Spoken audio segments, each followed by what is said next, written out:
रघुवीर, जो घटनाक्रम हुआ है वो क्या घटनाक्रम है और आपकी कहाँ तक भूमिका बताई जा रही है?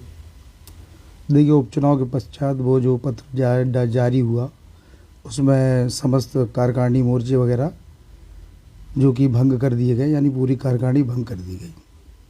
तो मेरा आग्रह हमारे वरिष्ठ नेतृत्व से इतना सा है कि पार्टी के प्रत्याशी आशुतोष जी के साथ पूरे टाइम वरिष्ठ नेतृत्व के मार्गदर्शन में रहते हुए हमने पूर्ण निष्ठा ईमानदारी के साथ पार्टी का काम किया।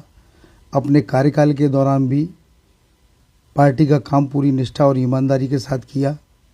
कहाँ कमी रह गई थी, अगर उसके पूर्व जो घटना हुई थी उसके पश्चात अनुशासनात्मक कार्रवाई जब आपको करना थी तब आपने हमें बहाल करके काम करने का अवसर दिया, तो हम सब कार्यकर्ताओं ने मिलकर संगठित होकर प्रेम पूर्वक भारतीय जनता पार्टी के प्रत्याशी आशुतोष तिवारी जी को जिताने के लिए दृढ़ संकल्पित होकर भारतीय जनता पार्टी के पक्ष में अपना काम किया।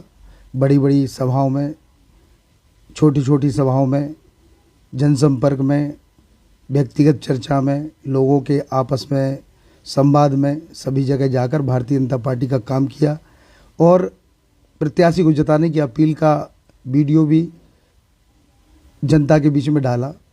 और जनता के बीच में जो भी वीडियोस या भ्रम फैलाने के काम हुए उस पर मैंने संज्ञान लेते हुए तत्काल मीडिया इत्यादि पर भारतीय जनता पार्टी के प्रत्याशी आशुतोष तिवारी जी के पक्ष में अपना पक्ष रखा।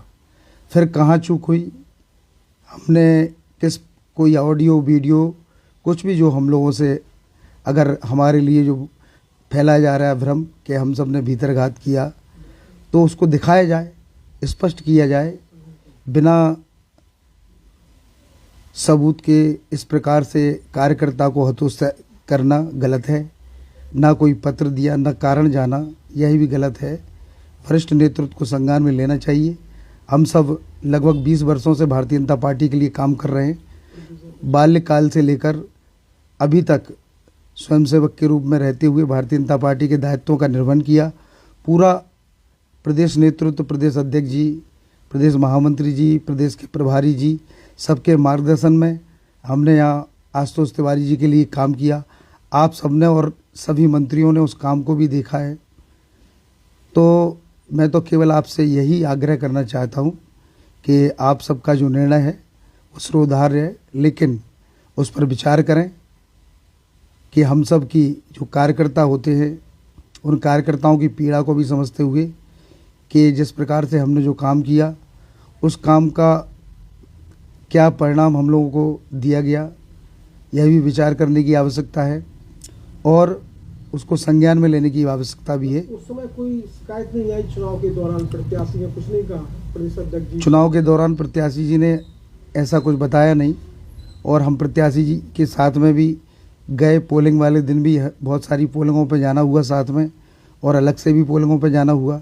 लगातार पहले दिन से लगातार उनके साथ सतत लगातार लगे रहे सक्रिय रूप से, और उनको भी यह सब ज्ञात है, उनसे चर्चा भी हुई और भारतीय जनता पार्टी के प्रत्याशी के पक्ष में हमने लगातार काम किया।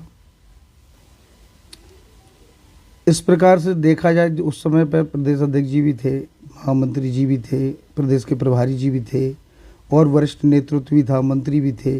अगर इस प्रकार की कोई बात आती तो उनको हमारे बीच में रखना थी और रखते तो हम उनके खिलाफ कार्रवाई भी करते। अगर किसी ने भीतरघात किया होता तो समीक्षा करते और उनके खिलाफ कार्रवाई भी करते।